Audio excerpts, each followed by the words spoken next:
So we are the NG in LNG, and when we pipe that NG through the pipe, they will L it at the other end.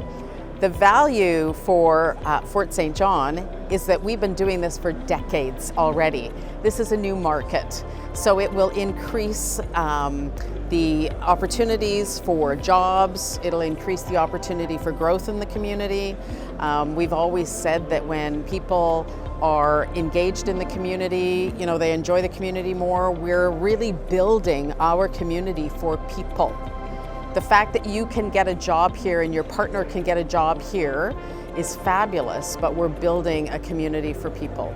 So we've got, I think, a 40-year export license that we're looking at. So that's 40 years of being able to build a community that's resilient, that's sustainable, and diverse.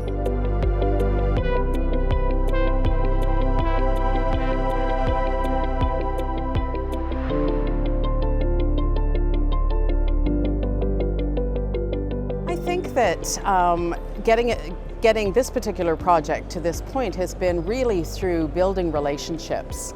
And I have been able to go out to Kitimat and Terrace and get to know those communities a lot more, speak to their chambers and to their councils about how we managed energy development in our backyard.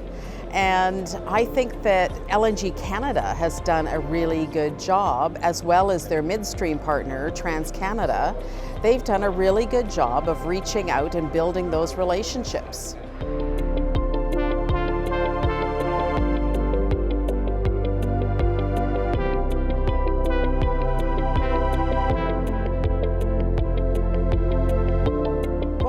Done is we've taken a really pragmatic approach to energy development, and every project stands on its own 2 feet.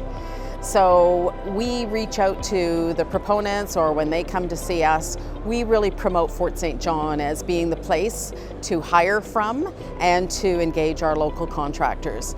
They understand that we get energy.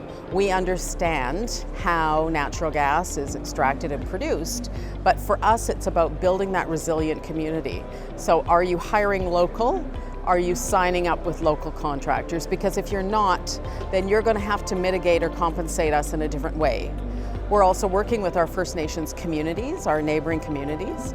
We're looking at a visibility project. So how can our First Nations engage in the community in a more robust way? We're eagerly awaiting opportunity for the First Nations in our area to have what is known as an urban reserve. We've got addition to reserve policy in place already.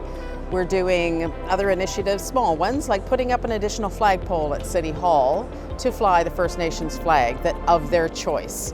So we're working with our neighboring First Nations communities to ensure that we're growing in a resilient way, and we're also working with the industry to make sure that they are stepping up to the bar when we expect them to.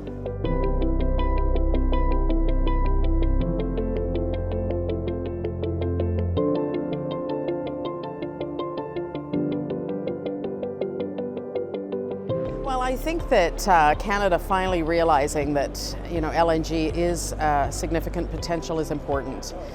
I think that when it comes to LNG exporting, we really need to take a look at all of the other forms of energy sources there are and what kind of greenhouse gas footprint they're leaving. You can't build a wall tall enough to stop global emissions from impacting us. They will get into the ocean streams, etc., and we will be impacted by them.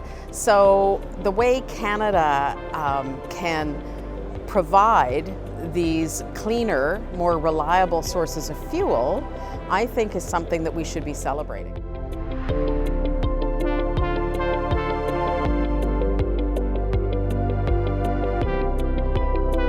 To do exactly what we've been talking about. Building those relationships. I mean, there are people here that I know and I talk to, and they visit me when they come up to my community, and I visit them when I go to theirs. And it is about building that relationship, because while a lot of people think that we are BC's energy capital, we've had natural gas for decades, yes, we have. But I can tell you, I hold their feet to the fire. Probably way more than other people do, because I expect them to leave my community better off. You can't just come, extract, process, and leave. That's not how it works.